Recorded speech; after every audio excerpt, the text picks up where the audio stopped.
Hey, Changemaker. I didn't need to tell you that we are entering a whole brave new world where there are so many things unknown. And with this upcoming Saturn and Neptune conjunction at the world axis point of 0 degrees, I want to talk a little bit about AI and our new world of work. I've been looking at this Saturn and Neptune conjunction for quite a while. Right now, the news is like just completely just headline after headline of all of these different AI updates. Business Insider says Andrew Yang says AI will wipe out millions of white collar jobs in the next 12 to 18 months. Yahoo Finance UK says Gen Z turns to trade jobs for steady pay and AI proof work. New York Times is saying Meta begins a $65 million election push to advance the AI agenda. Okay, I'm not saying these headlines to scare you, but because we are entering in a new world, three outer planets all shifting permanently in 2026. We had that foreshadow last year, Pluto firmly in Aquarius. We really need to reinvent our leadership and our work in this brave new world. Thinking about risk assessment, how are we going to judge if our jobs are stable, if our businesses are going to have any longevity? Figuring out new career opportunities and understanding that, hey, if you do have one of those white collar jobs or white collar businesses, how you're going to strategically position yourself in this new world of AI. Welcome back, Star Powered family. And if you're new here, aloha and welcome. I'm Leslie Tagorda, Hawaii born astrologer, author of the upcoming book, Astrology for Changemakers, coming out in September 2026, and creator of the Astrobrand Method. I light the path for visionaries, healers, and changemakers like you to attune to your strengths, purpose, and power written in your stars. If astrology, leadership, and real change through an uncolonized lens are your jam, click subscribe and let's dive in. Okay, friends. Oh my gosh. I feel like I've been talking about AI for a long time, AI and astrology. So, today in this episode, I really want to talk about this new cycle that Saturn and Neptune in Aries are bringing us and looking specifically at artificial intelligence and how to make your skills AI proof in this brave new world. It actually started a few winters ago. I was a wandering astrologer for this tech party here in San Francisco for a giant tech company. I can't name names. I have a non-disclosure agreement. And they had this beautiful holiday party. It was just like glorious. Like money was flowing. All of these different rooms had all these different menus. Each one had a theme, and it was, of course, a celestial theme. So they had me going around giving mini readings to people. Well, obviously, I love talking about work. I love talking about business. I love talking about leadership and specifically how we are contributing our own strengths through our work. And so, as I was going around this giant party, I must have given about 20 or 30 readings in a short amount of time. And I was going around and I started to notice this theme that was coming around, partially because of like the generation, right? Now, as I was going around, I started noticing that we were a group of people that had really strong Saturn Neptune conjunctions, or different aspects between Saturn and Neptune. And when I would be talking to them, they would be sharing all kinds of things that they were doing with work. And, it was really curious. And they were talking about systems, they were talking about creating these different kinds of engineering programs and architecting all these different things. And I was like, this is like 2 years ago, right? Like 2.5 years ago. And I got curious and I was like, oh, which department are you in? Like, oh, we're in, machine learning. I kept on hearing this over and over and over and over again. Machine learning, machine learning, machine learning. What was interesting was not only was it the folks that had the last Saturn Neptune meetup conjunction was in Capricorn in 1989. And all of these tech workers that were working on machine learning that I was chatting with, I could see it in their charts, how they were literally building the structures for AI, machine learning, artificial intelligence to happen. Now, they didn't just have to be born in 1989. oftentimes I was also seeing maybe Saturn in Pisces or some kind of aspect between Saturn and Neptune in people's charts. Maybe it was a trine, maybe it was an opposition, especially for those folks that were older than that millennial generation. And so I started investigating all the way back then because I was like, huh, da, da, da. I saw the patterns. I was like, Saturn obviously is the machine, it's the engineering, it's the structure, it's the hierarchy. And Neptune is the energy that dissolves all those boundaries. It gives compassion, it gives empathy, it gives that kind of spiritual, empathetic feel. And so over the last 2 years, I started deepening in my research. First, by just kind of looking at technology over the every 36-year Saturn Neptune conjunction. So Saturn and Neptune meet very regularly every 36 years, the last time in 1989 in Capricorn, and the time before that in 1952-53 in Libra. And so, of course, living in San Francisco and being an Aquarius myself, I've always loved technology. So I went straight to my chat GPT and started doing some research about technology that started or that was created or that was necessary at these different conjunction points that ended up building and creating the infrastructure for the technology that we have today. And so ChatGPT was super, super, super helpful. And, I've been using ChatGPT for a while, but don't tell ChatGPT. I've been kind of experimenting with Claude, and maybe I like Claude just a little bit better, but I use it in very specific ways. Well, that's another tangent. We'll talk about that in a little bit. And ChatGPT was showing me that in the technology sector, in the 1950s, in 1952 and 53, the last time that Saturn and Neptune met in Libra, it was creating the bridge. And so in my article that I wrote for the Organization of Professional Astrologers, OPA, they have a magazine called The Evolving Astrologer. And in September of 2025, I published an article there. In 1952 and 53, when Saturn and Neptune met in Libra, of course, Libra being the energy that bridges, technology was really doing some amazing things and laying down the relational groundwork for digital systems that harmonize human interaction and information exchange. This era saw early machine learning and cybernetics experiments, such as checkers playing programs and maze navigating programs. 52 and 53, you weren't really thinking about all of the technology that was happening there, but I have an elder uncle who is literally doing programming with like punch cards and things in the 50s. He's still alive today, and he often gets hired for these like really random jobs, even at his current age, because nobody knows how to do punch cards anymore and they need to recover some kind of information. Well, 36 years later in 1989, in Capricorn now is the structure. In Capricorn, this conjunction laid the groundwork for what would become the intelligent systems, the digital backbone, right? The bones necessary for today's generative intelligence. Capricorn started building the hardware, the processing power, and the global systems to scale intelligence. And 1989 was also the beginning of widespread public access to the internet, where the world becoming the first commercial internet ISP, internet service provider, and the innovations developed during this era created the framework, circuitry, and nervous system that AI now utilizes. So now, what about this conjunction happening at the exact point and minute at 0 degrees of Aries that is happening on February 20th. Now, last July, in July of 2025, Saturn and Neptune came super, super close. They're the same degree, but not the same minute.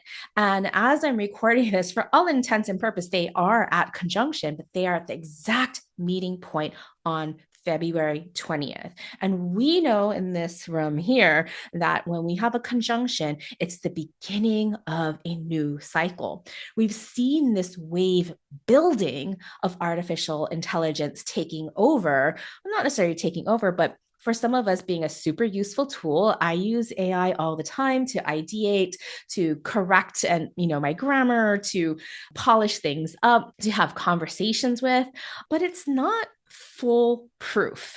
And what is really happening, and all of the fear mongers out there are saying like, hey, AI is coming for your job. My husband's in technology. Oh my goodness.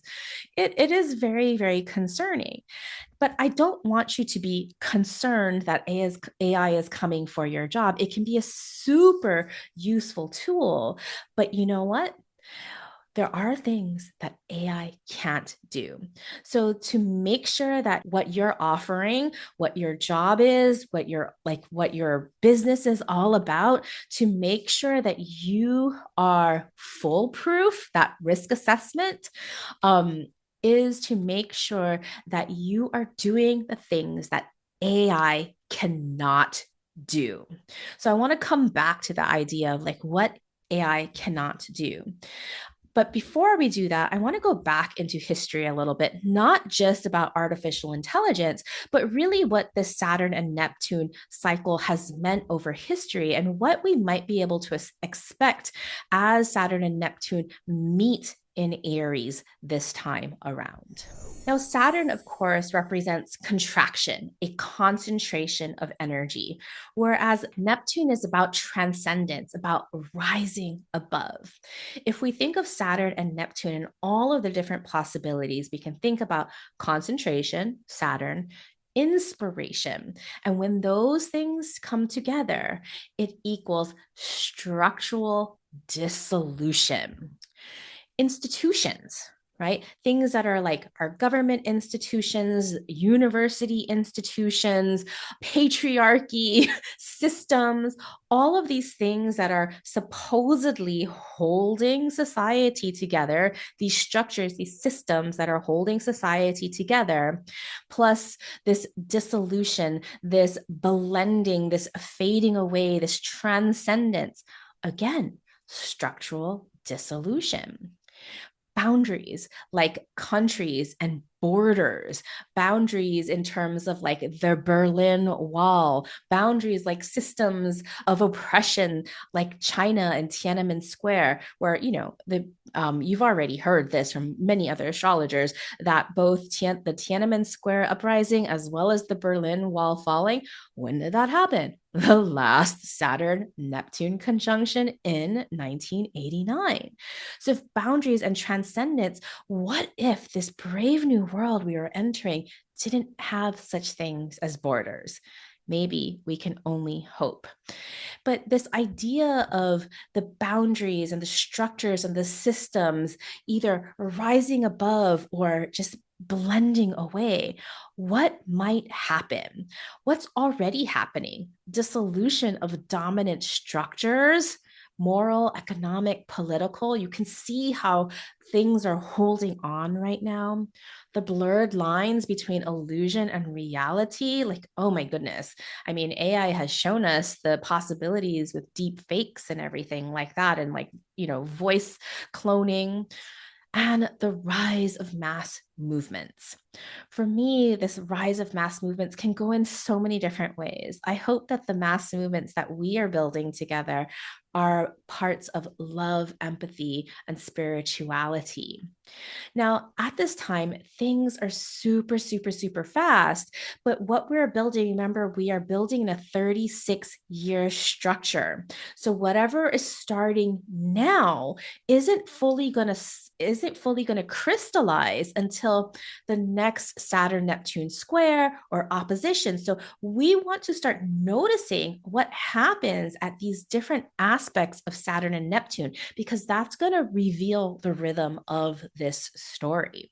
And so at this new cycle, what are you beginning? What are you enabling to remove the boundaries so that you can transcend? Now, a couple of years ago, or even in 2025, I talked about Saturn and Neptune in my star cast, and beginning of 2026, I talked about that as well. And when we think about Saturn and Neptune coming together, call for us is to really become much more human. Now, I know that you are here because you are a change maker and you are a visionary. You likely already have some kind of variation of this key. Maybe you have strong Saturn placements in Capricorn or Aquarius or on your rising or conjunct one of your luminaries. Indeed, that would be a very strong Saturn. Maybe you have a strong Pisces or Neptunian placements. Maybe you have Pisces on your midheaven or your rising sign or one of your luminaries in Pisces.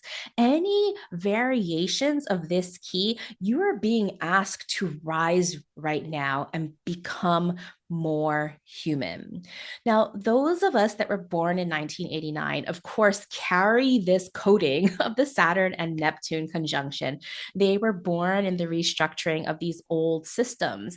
And now in their mid and late 30s, they're at the Saturn return of this cycle itself, right? Coming back.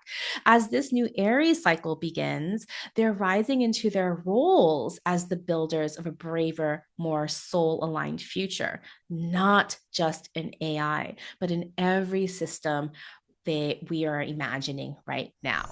So, what does it mean to become more human? Now, if AI is automating roles and content creations and workflows and even writing apps and coding using Vibe, our businesses will need to differentiate through authentic human experiences. If you're scrolling through Instagram or even YouTube, you can absolutely tell if something was written by AI or not. Like I said, I do a lot of ideating on AI and getting information and even asking AI to rewrite, but I'm always editing. I do not like the end product that AI gives. There's definitely tells from AI writing. There's, that kind of 3 sentence formula or this, not that formula, or here's the truth. AI, AI, AI.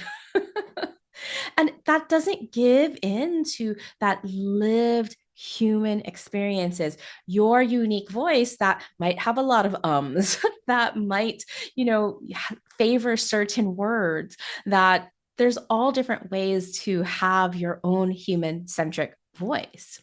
But those of us that are going to succeed are, yes, going to know how to use AI as a tool, not as a crutch, but offer services that allow people to truly know thyself. Okay. Self awareness, right? Saturn and Neptune this time are not in Capricorn building structures and systems. They are meeting in Aries, leadership, identity, self becoming. And so when we are creating services that allow people to become who they were born to be, like hello, astrology, people are going to be really coming to that. Now, people could say, well, there's a lot of AI apps that can just read me my chart. Yes, astrology was probably one of the very first industries, at least in the apps. Like CoStar was one of the very first apps that really relied on AI to build out its content. But if you've ever had a reading with a real astrologer who is tapping into the collective consciousness or their spirit guides or noticing the nuances of your natal chart, you know that an AI can never replace that, along with that human interaction. And so, if you in your work are positioning your services, your offers, your contribution on becoming, on self actualization, authenticity, you're gonna do okay. Now, here are a list of things that AI cannot do that should cue you in to becoming more human centric so that you can future proof your job. Well, AI cannot embody. There are things that our human body is so good at doing. Maybe you're a breath worker or a somatic worker, a massage therapist. AI doesn't know what it means to touch the grass or to do plumbing or to work on a house and do carpentry. Anything that you need to work with your body or be embodied, that's a surefire way to AI proof your work. Now, I know that with my astrology work, even though we talk a lot about business and strategy and identity and branding, embodiment is a huge part of this work because if we're just doing the mental load, we're not able to do the integration load without the embodiment. It's so important. Now, AI cannot imagine or dream. It can pretend to imagine and dream, but has AI ever talked to your ancestors? Has AI ever done visioning for you? Has AI ever dreamt up new worlds that come straight from collective consciousness? No, AI can pretend, but it's not going to be the real thing.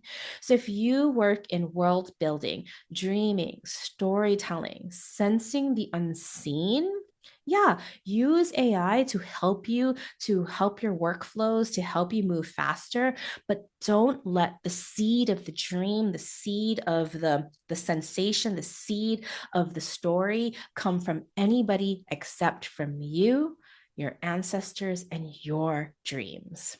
AI also can't really do ethical discernment, meaning lived values, nuance, conscious. It can pretend, but if you get too deep into that, we've all read those articles where AI does some really nutty things and, sends young children on these really dark, dark paths. It doesn't have the ability to discern. And so having that ethical discernment, that human experience, that's on us.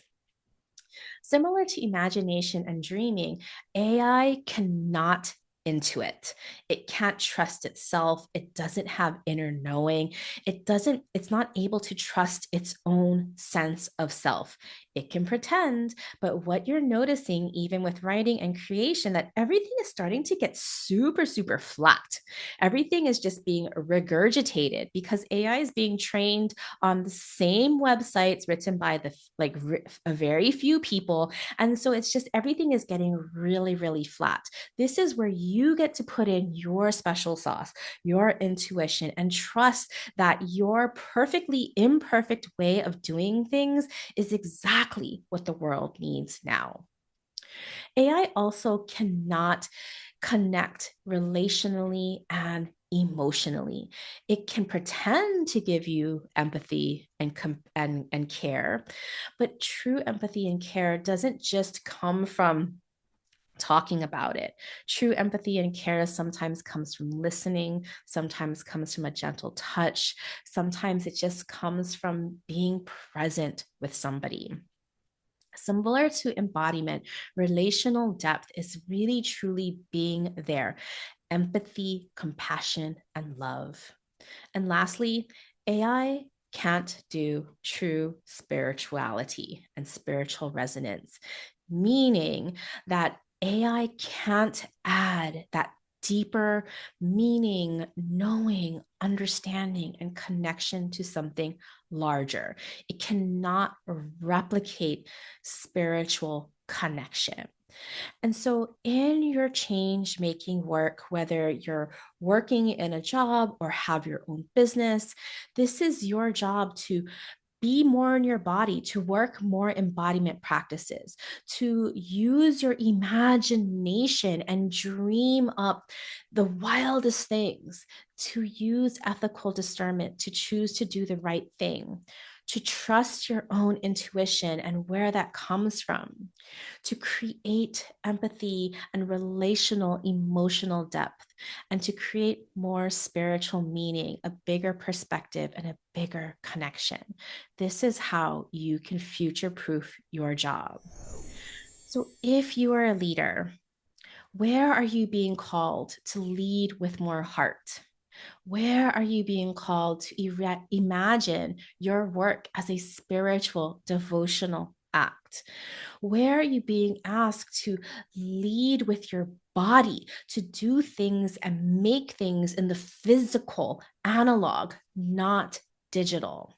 This is our time, our spiritual warrior time to rise with compassion, unity, and love, to speak up for what's right, to do the right thing, to bring forth unity, to have the emotional, difficult conversations, to feel the challenging emotions, to work through it, and to take care of your body.